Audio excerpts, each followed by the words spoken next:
imagination is truly a double-edged sword. On the one hand, it can give you some of the most brilliant, speculative, and imaginative things that you could ever literally imagine. And on the other hand, it kind of makes you feel like a deranged psychopath. I read a lot of literature. Why do I read it? Because I think it offers an immense amount of benefits. But something that every single lover of universal literature needs to ask themselves is my imagination getting too deranged from all of the books I'm reading? You don't want to get in a type of situation resembling Don Quixote. You need to be very aware of the fact that your imagination can be too rich for your own good. If you daydream so much that you do that instead of actual productive things that get you closer to your goals and enhance your relationships and I don't know what else, then that's the moment you need to start asking yourself, am I reading too much? Or very simply, am I taking the fiction that I'm reading too seriously?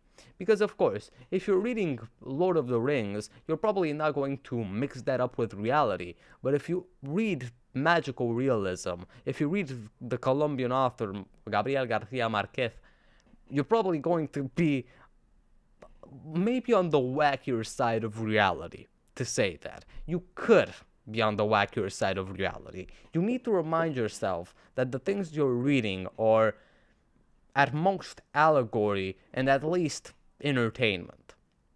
That's they don't really have anything more to them. Yes, this is a very childish thing. You need to remind yourself that fiction is fiction. You don't need to mess it up with reality. Yeah, it's pretty childish, right? A 50-year-old man is not going to think dragons are real or is going to imagine dragons in everyday life, whatever.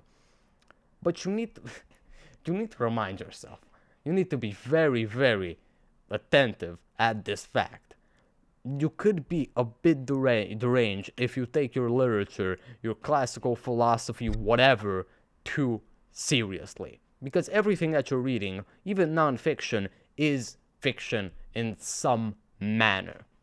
Do not take it so seriously that you actually poison your mind with the richness that should be a rich imagination. You should be using it for good. But if you only imagine the best case scenario because of reading literature, or the worst case scenario, then that's probably not going to be that beneficial. You need to be grounded in reality while still having that whisk, that little drop of imagination and literary might, that magic in you.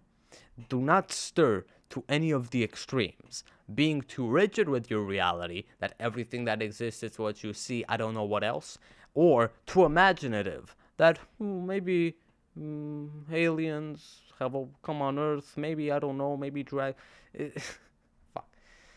I don't even know if this is a good idea for a video, but it's something that I find important, because I found myself daydreaming about the most batshit insane, I will say that without saying batshit insane things that a human could imagine.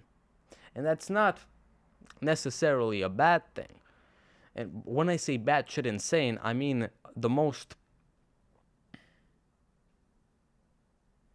I imagine myself giving out a Martin Luther King level speech, like actually flexing the art of rhetoric at a dinner table.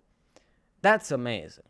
Okay, imagine yourself in the most wacky situations being the absolute best, but also ground yourself in the reality that it's maybe not going to happen and it's not going to be as grand, as descriptive as you think it is. Because reality is not literature.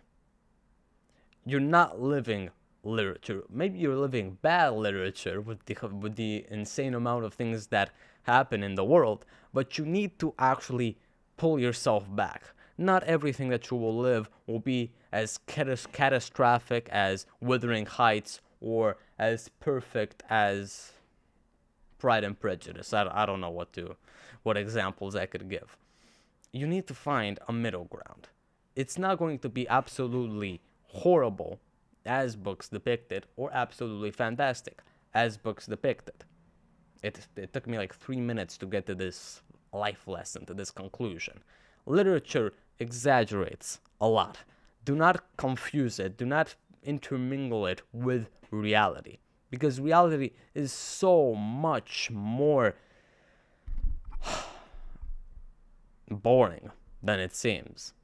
You could plan something for years. The Olympic Games just ended in Paris. The people who were participating practiced for years, probably more than a decade, even though they're extremely young.